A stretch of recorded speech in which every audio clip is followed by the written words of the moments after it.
Hello, today is Wednesday, November 8th, 2023. So we passed the hump day. Tomorrow is Thursday, and then Friday comes around. Friday, many of my colleagues on holiday, they took the day off. They are going to take a day off, including my boss. So at the office, there would be like 5 people only. And since the boss is away, I could get away with just goofing around. Probably I will be traveling up north to visit Jeonju City and meet customers there. But it would be an easy peasy work, so I am excited. I think I'm very creative in everything I do, including work and strategy, planning, niche market finding and everything. So let's find out how you could be creative as I am.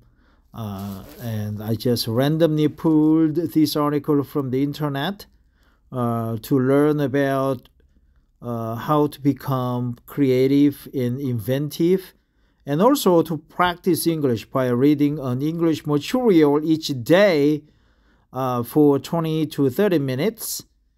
And here I am. So I've never read this article before, but let's dive in and find out what it is all about creative and inventive attitude. What is systematic inventive thinking? By Eugene Klimenk,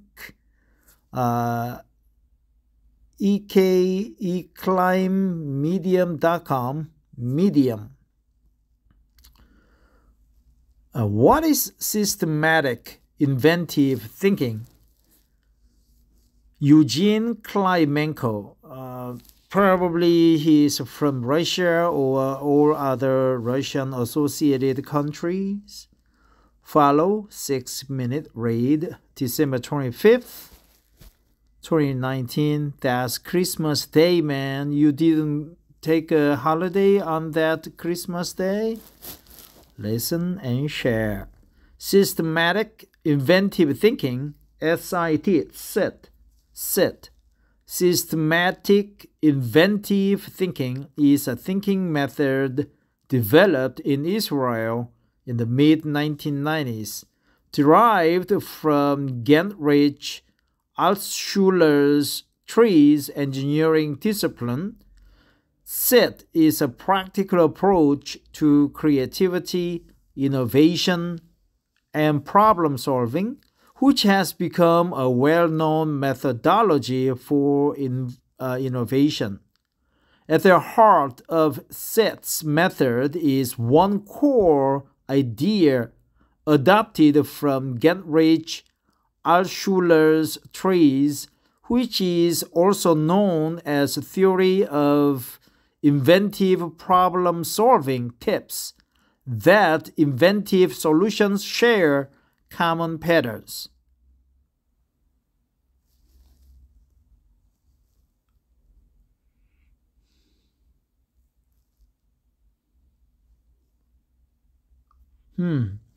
So SIT is kind of a subset, I think a subset of trees, and the SIT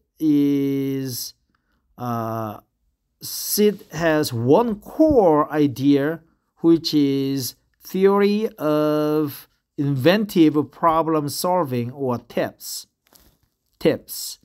Focusing not on what makes inventive solutions different, but on what they share in common is core to SIT's approach.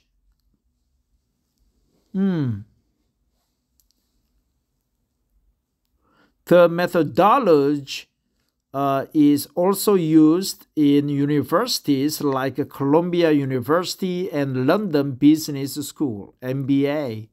Creative.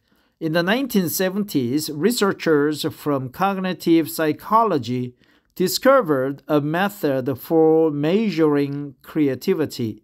This measure was developed with the idea that a creative person is someone who has a flow of ideas.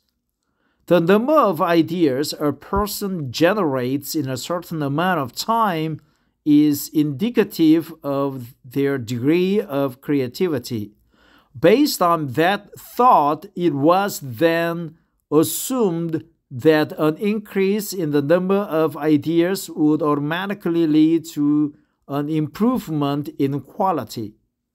The trickiest part, however, is not the number of ideas a person can generate, but their originality. More recent studies have shown that a large flow of ideas then doesn't always lead to an increase in the number of original ideas. These discoveries led to a new approach to organized thinking and designing structured processes rather than generating separate ideas. This structured approach is at the core of systematic inventive thinking methodology. So structured and organized thinking. Surprisingly, the majority of new inventive and successful products result from just a few patterns: subtraction, division, multiplication, task unification, and attribute dependency. These patterns form the basis of SIT. Let's have a look at them. Okay, so subtraction, division, multiplication, task unification. There's no plus, right? Addition, task unification, and attribute dependency. The last two attributes, they are a little bit confusing, but let's take a look one by one. Look at one by one. Subtraction. In the subtraction technique, we remove the most essential part of a product or service and give new life to it. For example, the keyless lock, which uses the smartphone as a key, or the modern subway cars with no doors in between.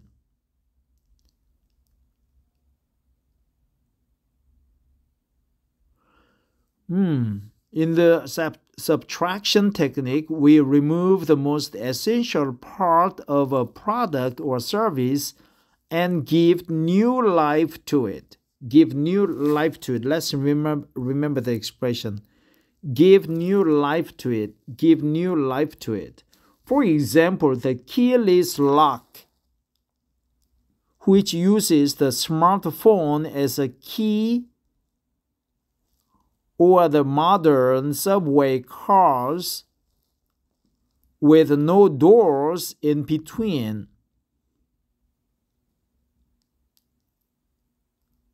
Subway cars with subway cars with no doors in between. Subtraction, right? Subtraction. Give new life to it.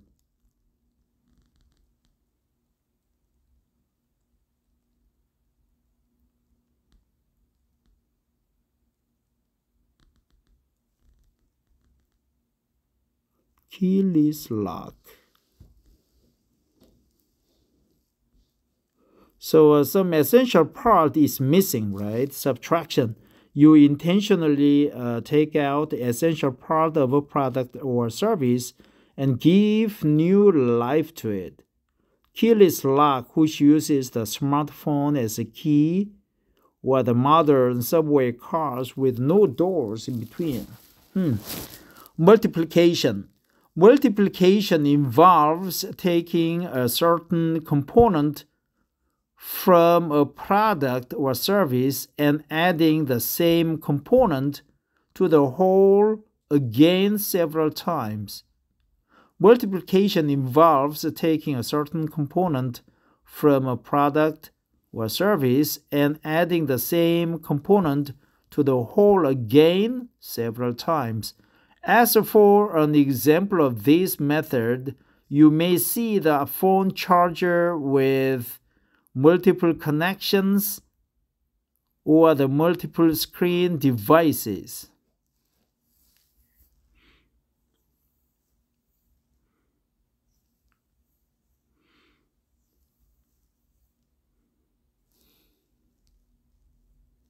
Okay, division. The division technique divides a product or a service or its components in one of three ways: physical, functional, makes sense, or by preserving the characteristics of the whole. Physical, functional, or by preserving the characteristics of the whole. For the example of this technique, most of today's fridges, which are divided into several sections, or do-it-yourself kits where the actual product is the composition of many parts.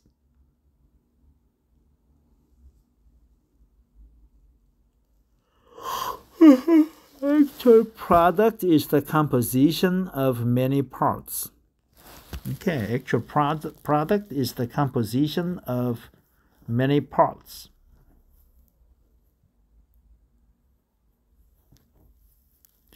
So division, right? Division. Refrigerator is divided. Division.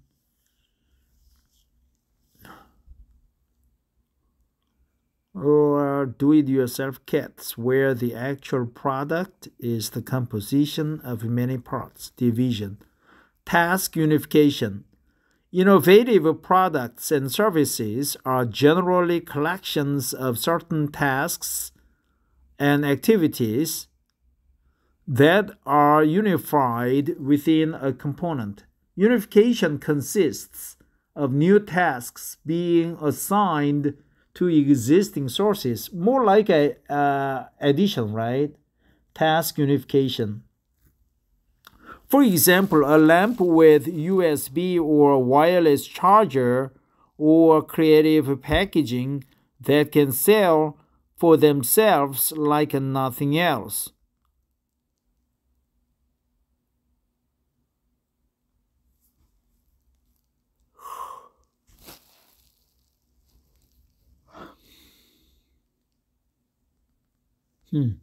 So task unification, task unification, task unification.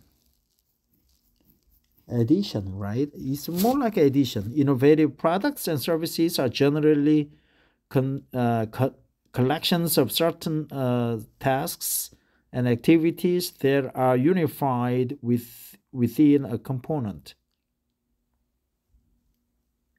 Unification consists of new tasks being assigned to existing sources. For example, a lamp with USB or a wireless charger or creative packaging that can sell for themselves like nothing else. Attribute dependency. Attribute dependency involves uniting two previously independent components and making them depend on each other in a way that adds value. This means that an attribute or component within a product can change while another attribute changes with it. There are many products designed in this way. For example, automatic faucets with motion detection or food packaging with gas sensors.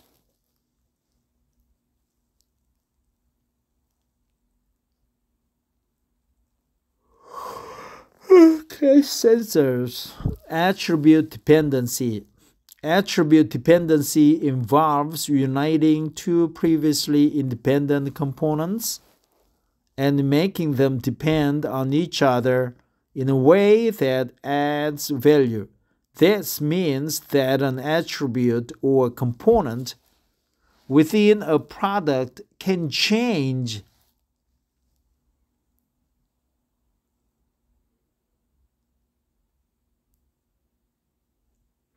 while another attribute changes with it.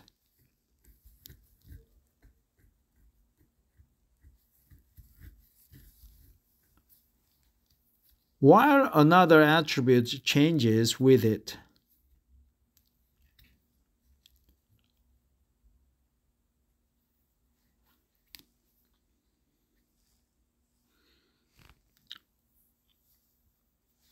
Attribute dependency.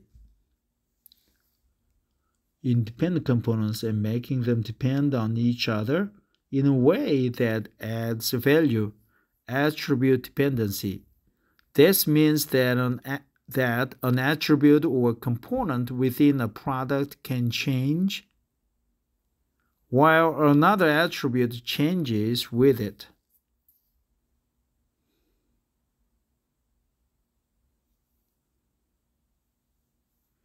There are many products. 5 SIT principles. In order to be able to carry out their techniques described above in an effective and efficient way, it's important to understand what SIT is based on. For this reason, systematic inventive thinking SIT from Tel Aviv describes the following 5 SIT principles. Closed world thinking inside the box. The first principle and the first important step in SIT is defining a problem world. The problem solver knows that within that world, all building blocks are available. They can be used to find a solution to the problem. This creates a focus and feeling of power and strength, resulting in motivation.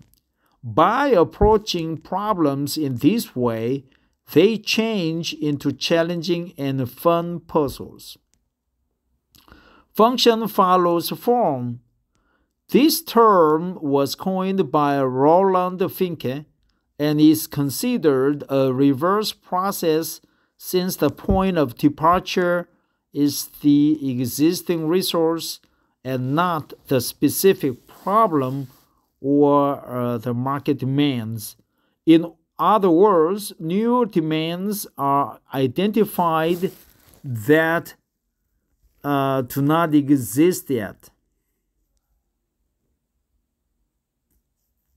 These are later introduced to the market. Function follows form. Qualitative change. The principle of qualitative change assumes that solutions can be found within a situation and that the core of the problem can be removed. This neutralizes the situation so that there's no longer an obstacle.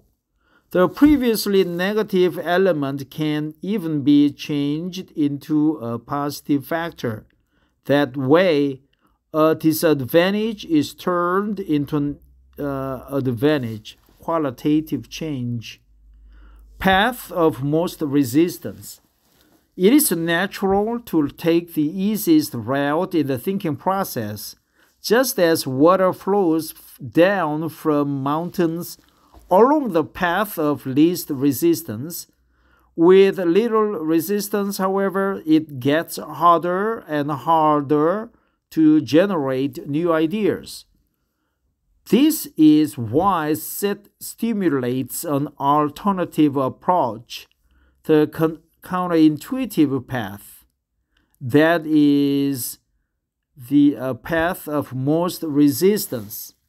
Cognitive fixedness. Cognitive fixedness is a state of mind in which a situation or object is perceived and observed in a very specific way. In this state, all external elements are shut down. There are various ways of doing this. One way is to view objects as a whole and imagine how the object could be reorganized to make it look different. Near fear suite. near far sweet, NFS. Near far sweet, NFS, refers to the sweet spot in innovation. Few ideas are turned into applications. They are uninspired and impractical. The NFS principle ensures that the ideas generated are sufficiently far removed from the situation in which they were developed to be interesting to others, yet sufficiently near the core competencies to be feasible. Benefits of systematic inventive thinking. The use of systematic inventive thinking SIT provides some clear benefits. The ideas are often radical and innovative. The ideas generated are often checked. The ideas can actually be implemented. The SIT methodology is easy to use. The methodology is systematic. References: Drew Boyd, Business Innovation Foundations, Wikipedia, Jens Ben, 2019, Systematic Inventive Thinking SIT, retrieved from Tools Hero. Well, this article is a little bit easy, but a little bit esoteric too. I got a little bit tired from work and I felt sleepy in the middle of reading. So I could not focus well, but I promise that I will read another article about SIT. SIT is basically a subset of trees, and it has subtraction, division, multiplication, task dependency, and what else? What's the last one? Yeah, task dependency. What is it? The last one, task unification, right? Task unification is more like a plus. Attribute dependency. Well, that's it. Thanks for listening. Take care. Bye-bye.